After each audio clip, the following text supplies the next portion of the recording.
Now, G asks, Ed, what do we do when the 30-minute timer goes off? The business Kanban is great. Now, I've already spotted an issue, but we'll read the question. But it seems I also need one for my hobbies. Gardening has things to be done. One for my household chores, one for volunteer I will do for other people, and one for work I do for my clients. When the Kanban business timer goes off, should we do something from one of our other Kanban lists, or should we relax for a few minutes and start another 30-minute block on the business Kanban? I am not a routine person at all. Hey, I'm with you. So right now I'm all over the place, just randomly doing things from all of my lists. Okay, whoa there. Okay, Kanban, and particularly Kanban for entrepreneurs, is you have one Kanban board, and all of the things, like if you were to look at my options part, which is that, I can never do this, which is my wide part of the board. It's the first part of the board for those of you listening.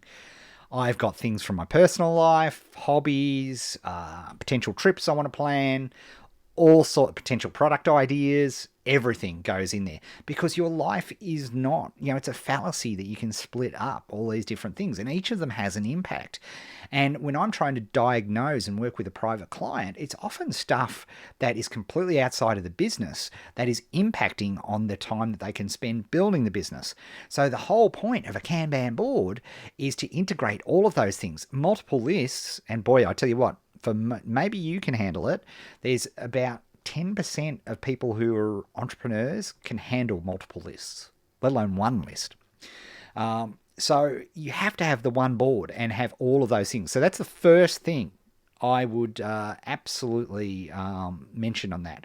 One board only for that, particularly when it's you that's monitoring it. Because like I said, I know for a fact 65% give or take of you completely suck when it comes to any sort of to-do list. And by the way, I can say that because I am in this category. I suck. We can't do that. That's why we need a visual board that's sticking in front of our face so we can see that.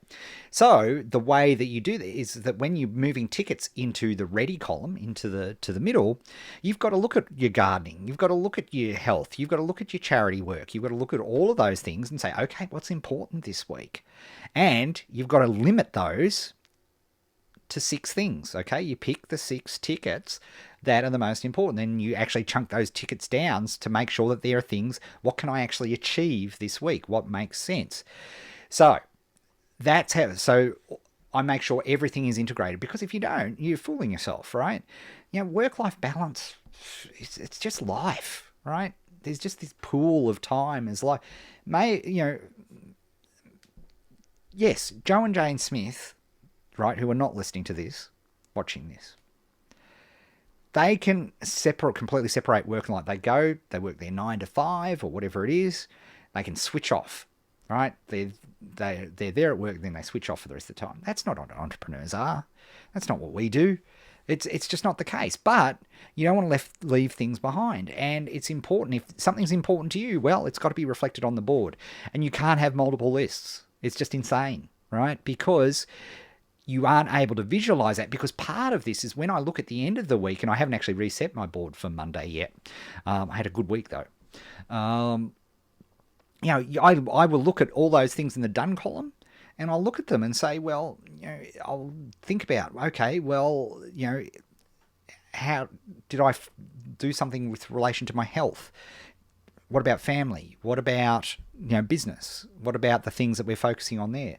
I take all of those things into account. Okay, so that's very important when you're looking at that. Now, the next question you said is 30 minutes. Okay, what do I do? Well, here's what I do. What I do is I set my timer for 5 minutes. I pick up my phone, and I personally do a round of Clash Royale. That's what I do. But I set a timer and I give myself a 5-minute break. I'll get up and I might have a wander, stretch my legs, and have a drink of water. But I do it to a timer, and then I go to my next 25-minute session. That's what I do.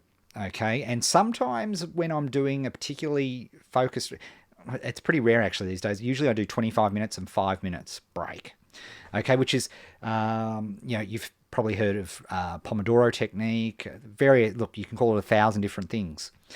But the point is the whole reason to chunk it in, and this is all backed by brain science, is that you want to do that, that chunk. Some people do it with 50 minutes and then have a 5-10 minute break at the end of a 50-minute period. Whatever it is, but it's important to do that. But it's also important to set the timer on your break as well, because otherwise you'll be ending up playing Clash Royale for 2 hours, right? Not good, right? So we don't want to do that, but you do want to reward yourself with a break. And here's the reason, right? The psychology behind it is you can do anything for 25 minutes. You can put yourself through, anything, right? As long as you know it's to the clock. And so when the timer goes off, if you have that little reward, that little dopamine reward, some time, whatever is your cool thing, it might be stretching, you might be yoga poses, I don't know, whatever it is, Pokemon Go, we're coming to that in a sec. All of those things are potentially, opportunities, right? They're opportunities. And that's what's so cool. And so, but whatever is your reward thing, whatever tickles your reward fantasy, that's what you should do. Maybe you read for 5 minutes. Whatever it is, okay? It's totally up to you, but it should be reward-based, okay? And that is key.